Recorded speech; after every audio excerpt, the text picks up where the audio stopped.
Meus amigos da comunidade Portugal é Nóis. Eu pensei muito antes de fazer esse vídeo, mas eu acho que é super pertinente para aquelas pessoas que estão pesquisando, avaliando, criando o seu planejamento do zero, planejamento de recomeçar a vida aqui em Portugal. Eu não falo somente para os brasileiros, mas falo principalmente para os brasileiros, porque a minha experiência com o Brasil, ela é boa, é complexa, mas mesmo assim eu decidi sair do Brasil e vir para cá, para Portugal. Como que é a vida de um imigrante aqui em Portugal nesse ano de 2023? Eu posso falar de 2023 porque eu cheguei aqui em 2023 e comecei a minha vida novamente aqui em Portugal. Eu acho que todo mundo merece um recomeço. Então, são pontos positivos e pontos negativos.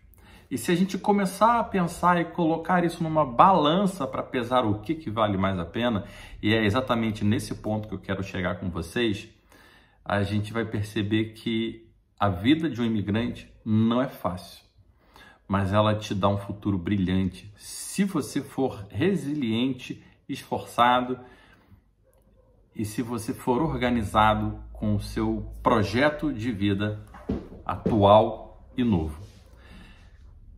Como você vive no Brasil, quando você nasce no Brasil, você naturalmente, já sem perceber, os seus pais fazem uma certidão de nascimento para você, você faz o seu CPF, o seu RG, logo depois, com 18 anos, você tira a sua CNH. Você está acostumado a viver num mundo que é muito mais simples para você, porque vem de geração para geração, a tecnologia avança para te ajudar também, e muitas coisas você não faz, mas os seus pais fazem para você quando você nasce, quando você é criança, e de repente você vira adulto, você tem todos os documentos, você tem tudo pronto para começar a sua vida adulta, né? Quando você migra para Portugal, faz essa escolha e faz essa mudança, você chega em Portugal, é como se você fosse essa criança. E você precisa correr atrás do seu NIF, do seu NIS, do seu número de utente, da sua carta de condução, depois do seu cartão cidadão. É como se você precisasse fazer coisas que você nunca fez na sua vida. Porque lá atrás, quando você era criança, quem fez para você foram os seus pais. Vamos supor que você ainda tenha feito tudo isso no Brasil. No Brasil é muito mais simples, porque você viveu anos no Brasil, você conhece a política, a economia, você conhece os órgãos públicos de lá e sabe como funciona, então tudo fica muito mais simples. E mesmo assim você consegue fazer uma renovação de identidade, passaporte, enfim. Quando você chega em Portugal, isso tudo é muito difícil porque você não conhece nada. Daí entra aquela questão do planejamento. A gente tem que planejar o que de fato vai acontecer na nossa vida, momentos antes da viagem, você entrar no avião, e momentos pós-viagem, que é quando você chega em Portugal. É aquela pergunta que muitos se fazem: e agora, o que eu vou fazer? Gente, então eu já vou começar com as dicas. Se você tiver a possibilidade, a oportunidade de contratar um advogado para emitir o NIF para você, você ainda estando no Brasil, mas dentro do seu planejamento, faça, porque é um adianto de vida enorme. Chegar em Portugal com o NIF, você já consegue um contrato de arrendamento com muito mais facilidade. A outra questão, no Brasil você tem uma certidão de nascimento. Essa, entre aspas, certidão de recomeço, eu não vou dizer que é de nascimento, ela vem com visto que você aplica no Consulado Geral de Portugal no Brasil, e você chega aqui, entre aspas, com um documento que te permite residir. E aí depois você precisa pegar esse documento e transformar ele de fato num título de residência, que é como se fosse um segundo documento de nascença. Só que não é nascença, mas nasce ali um imigrante que tem permissão para residir. Fazendo as coisas do jeito certo, planejando tudo direitinho, a sua vida ela vai ser muito mais simples. Agora, a questão da mudança. Eu vejo que muita gente reclama. Eu também reclamo. Eu não vou mentir, eu também reclamo. Porque eu chego, por exemplo, na Segurança Social e falo: pelo amor de Deus, eu já estou há 36 dias esperando o meu número de NIS ficar pronto. E eles falam: Pois é um robô que vai fazer para você, não somos nós, a gente tem que aguardar. Eu falo, você tem razão, tem que aguardar. Eu falei, mas tem outra solução que eu posso fazer? Aí a pessoa me fala, faça de novo a emissão online. De repente o robô vai te colocar em cima da fila do processo de análise. Mas, gente, no Brasil as coisas não são tão diferentes. A única diferença é que no Brasil a gente está acostumado a conviver com isso. E a gente acha que chegar em Portugal as coisas devem ser imediatas, devem ser muito melhores. Só que lembra um exemplo, uma analogia interessante, quando você vai, por exemplo, no supermercado Guanabara, no Rio de Janeiro. A fila para você entrar no caixa para pagar as compras que você comprou é uma fila que às vezes vai de meia hora a 1 hora, com tranquilidade. Aqui em Portugal, quando você entra numa fila de mercado, eu vejo que as pessoas ficam indignadas porque ficaram 5 minutos esperando. E eu até hoje eu nunca fiquei mais de 5 minutos esperando a fila. É muito rápido. Agora, por que você acha que você tem o direito de, no Brasil, aguardar, esperar as coisas acontecerem, e em Portugal você vai chegar e vai ter tudo de imediato? As dificuldades que existem no Brasil, elas também existem em Portugal. Mas a grande diferença entre Brasil e Portugal no quesito recomeço, na minha humilde opinião, é que em Portugal você tem uma qualidade de vida que ela se origina com um poder de compra de produtos de consumo básico que no Brasil você não tem. Aqui, por exemplo, em Portugal, você ganhando um salário mínimo, que é 760 euros, e ainda vou dizer que é difícil você ganhar somente o salário mínimo, porque em cima disso você tem adicionais como férias, 13º, 14º, transporte, alimentação, e aí depois tem os descontos dos tributos, né, do NIS, da Segurança Social, mas mesmo assim você ganha mais do que o salário mínimo.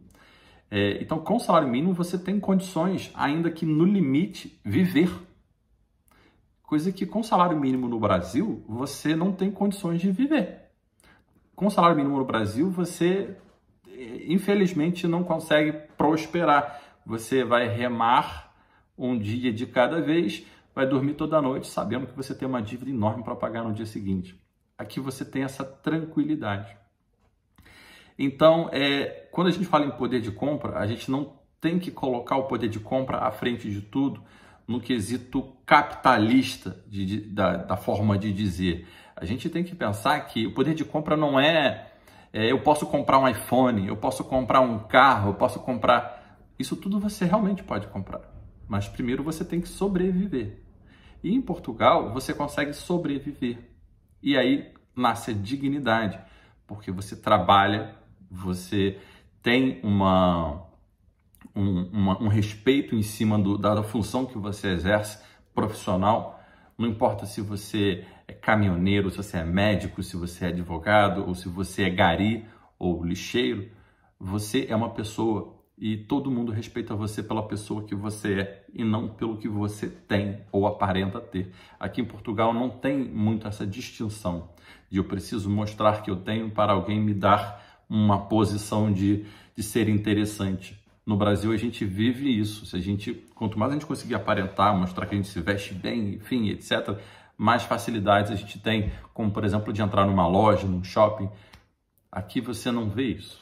Aqui as pessoas se vestem bem porque as roupas têm fácil acesso. Você vê uma Primark, por exemplo, você compra uma camisa por 1 euro, 2 euros.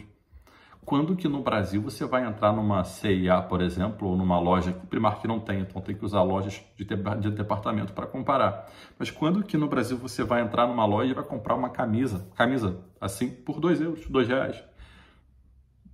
Mesmo se converter 2 euros, vai dar 10 e pouquinho, 11 reais. Como? Não existe, gente. Então, o poder de compra, ele facilita a base de sobrevivência. E diferente de muitas condutas políticas brasileiras, aqui em Portugal, quando a gente vê a crise no leste europeu da guerra está atrapalhando a inflação na Europa inteira, inclusive em Portugal. Realmente, o gás ficou caro, a luz ficou cara, mas eles pegaram e zeraram o IVA, que é o imposto de 23% que a gente paga sobre todos os produtos, né? Imposto de valor agregado, que se chama, em vários produtos base de consumo de alimentos no mercado. E, gente, no final da sua conta do mercado, se você se ater ali a uma situação de comprar aqueles produtos que têm isenção de IVA, você vai economizar 23% do valor total da sua compra, que no mês passado você pagou a mais. E 23% é muita coisa. Óbvio que eu estou sendo generalista, óbvio que eu estou falando aqui de uma forma bonita, mas as coisas aqui, elas funcionam. Elas podem demorar, mas elas funcionam. Então não adianta a gente só reclamar porque a gente chega em Portugal, não tem o NIS, não tem o NIF. A gente reclama também? Ok, a gente reclama, mas não adianta só reclamar, porque no Brasil é a mesma coisa. Aqui no Brasil a gente está acostumado, a esperar, a gente está acostumado a entrar numa fila e a gente acha que vai chegar na Europa, vai falar que é primeiro mundo e que na Europa não tem isso, na Europa também tem isso. Outra questão que eu acho muito interessante aqui no Brasil você vive para trabalhar, aqui você trabalha para viver. Então você tem a possibilidade ainda de chegar nas férias e fazer uma viagem com a sua família. A grande questão é que você pode fazer uma viagem para qualquer país da Europa com valor muito acessível. Eu cheguei a ver passagem aérea pela Ryanair, que é uma companhia aérea, por 18 euros e de volta, Portugal, França. Óbvio que é uma promoção, que é uma condição bem diferenciada, mas eu achei, se você procurar, você acha. Agora, se você fizer uma Rio-São Paulo, por exemplo, você vai pagar assim, em cima da hora, de repente, R$ 1.500 na passagem. Então, o que eu quero mostrar para vocês?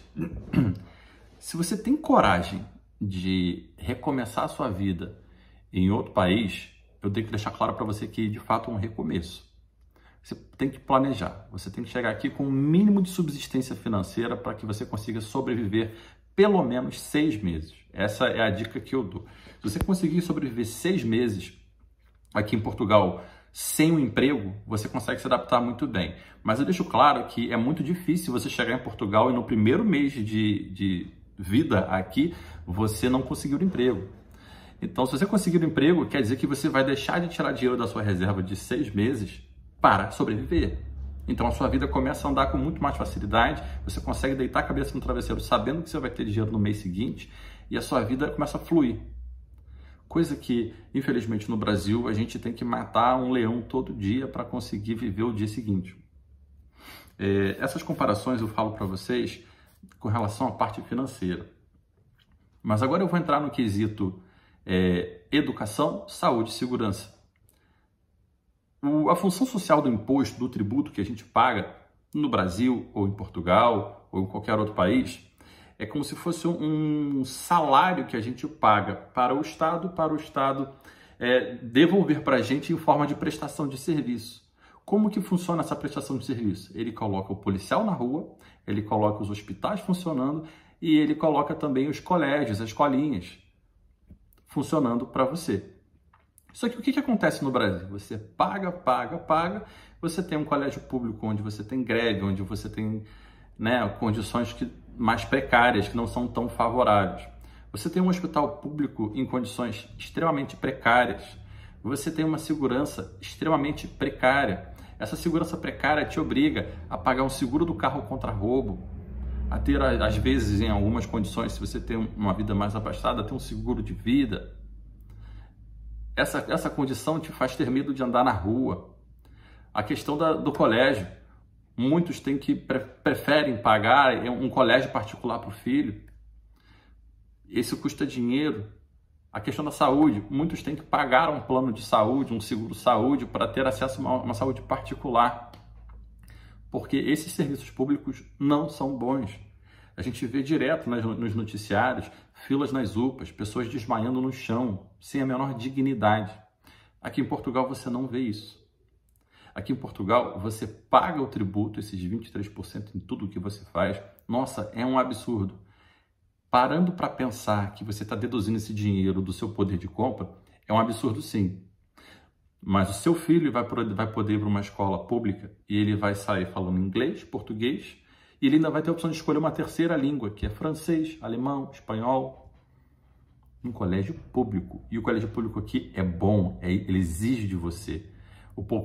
A educação pública em Portugal exporta profissional para o resto da Europa.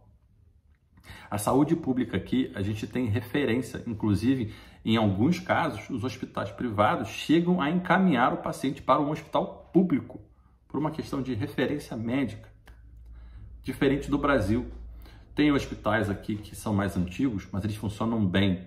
Tem as UPAs, né, que são os centros de saúde. Aqui tem centros de saúde mais antigos, mas os novos parecem um hospital chique. Você vai para o hospital em Braga, por exemplo, parece um hospital privado, uma coisa inacreditável, moderno, bonito. Imagina um shopping. É um hospital de Braga. Então, quando você começa a ver isso, você fica, meu Deus, o que é isso? E é público. Óbvio que esse público, existe ali uma coparticipação, mas ela é mínima.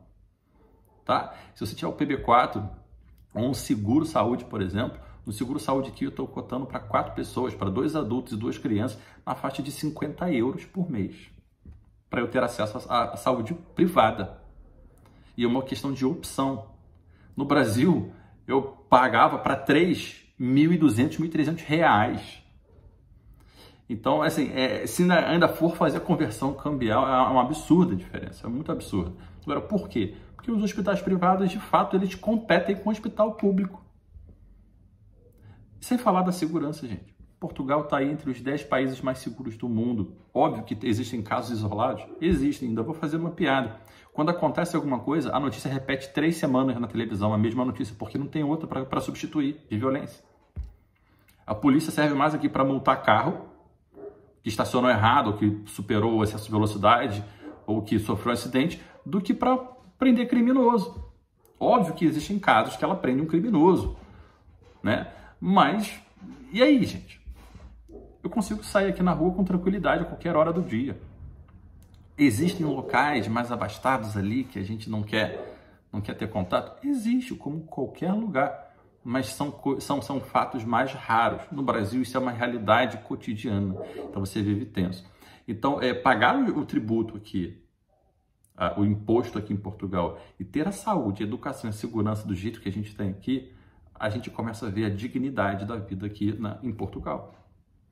Então, o que eu quero deixar claro para vocês aqui, tirando o poder de compra, tirando a questão do tributo, é que é uma escolha muito interessante. É uma escolha muito interessante. A vida aqui, ela pode ser uma vida mais calma, como ela pode ser uma vida mais agitada. Isso vai depender da região que você escolher.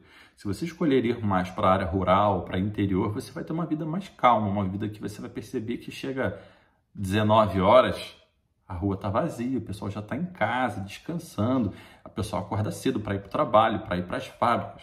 Agora, se você vier para Porto, Braga, Lisboa, para os grandes centros, você vai ver que é uma vida mais correria. Isso aqui tem muito turismo, que tem muita correria. É praticamente uma cidade de 24 horas, são cidades de 24 horas. Como Rio de Janeiro, São Paulo, enfim. O que eu quero mostrar para vocês com isso tudo? A escolha de ir para Portugal, obviamente, não depende só da coragem e da iniciativa, mas depende de você conseguir colocar os pontos todos que você procura como benefícios numa balança e entender os malefícios. Quais são os malefícios de fazer essa imigração? Você está dando um restart na tua vida, você está literalmente começando do zero. Então você vai ficar 1, 2 meses aí se adequando a Portugal com documentação, e depois que você tiver a documentação toda, vida para frente, a vida segue muito bem. Segundo ponto, você está deixando amigos e familiares no Brasil. A saudade ela bate forte. Agora, se você ressignificar isso aqui de forma positiva, você vai entender que você está abrindo uma porta para os seus familiares também poderem vir para cá e ter a mesma condição, dignidade e oportunidade que você teve. E terceiro ponto é porque a gente, no fundo, reclama do Brasil, mas a gente sente saudade daquele clima, daquela cultura. Mas a gente sente saudade porque a gente está acostumado. É o famoso sentimento de posse, né? A gente se separa, mas sente saudade de alguns momentos que foram vividos. Mas, gente, isso é uma coisa pessoal. Vocês têm que pensar e balancear da forma que a vida de vocês permite vocês fazerem isso. Eu sou rico no Brasil, vou para Portugal, eu vou ser pobre. Não é bem assim. Isso aí é uma análise errada. Eu sou pobre no Brasil, eu vou para Portugal, eu vou ser rico. Gente, tá erradíssimo. Você não tem que pensar em ser rico ou se você vai ser pobre. Você tem que pensar em muito mais coisas do que simplesmente ter dinheiro ou não ter dinheiro, ganhar dinheiro ou não ganhar dinheiro. Então, se você já vem com a intenção de que você vai chegar aqui em Portugal, você vai enriquecer, gente, pode ser que seja. Agora, pode ser que não. Isso tudo depende de você, depende do seu planejamento, depende do que você deseja, do que você quer construir. Eu busco qualidade de vida, dignidade e ter uma vida com paz, com muita paz. E eu já estou encontrando isso aqui. Então, a minha conclusão para vocês é: avaliem, pesquisem. Tem muito vídeo no YouTube que eu vejo de tour virtual. Escreve lá, Aveiro, Lisboa. Você vai, as pessoas falando como é a cidade, mas as pessoas só mostram um lado bonito da cidade, não mostram um lado feio, o lado ruim. Então, muita coisa você pode ser que fique chocado quando chega aqui. Eu não vejo o lado ruim aqui, porque eu não quero ver. Eu só vejo o lado bom. Eu sou uma pessoa otimista. Então, seja otimista também. Mas procure sempre ter pé no chão para resolver as questões da melhor forma possível e bem planejado. Principalmente se você vem com a família. É isso aí, gente. Qualquer coisa, curtam, comentem e compartilhem. O meu objetivo é trazer informações que de fato são reais para vocês.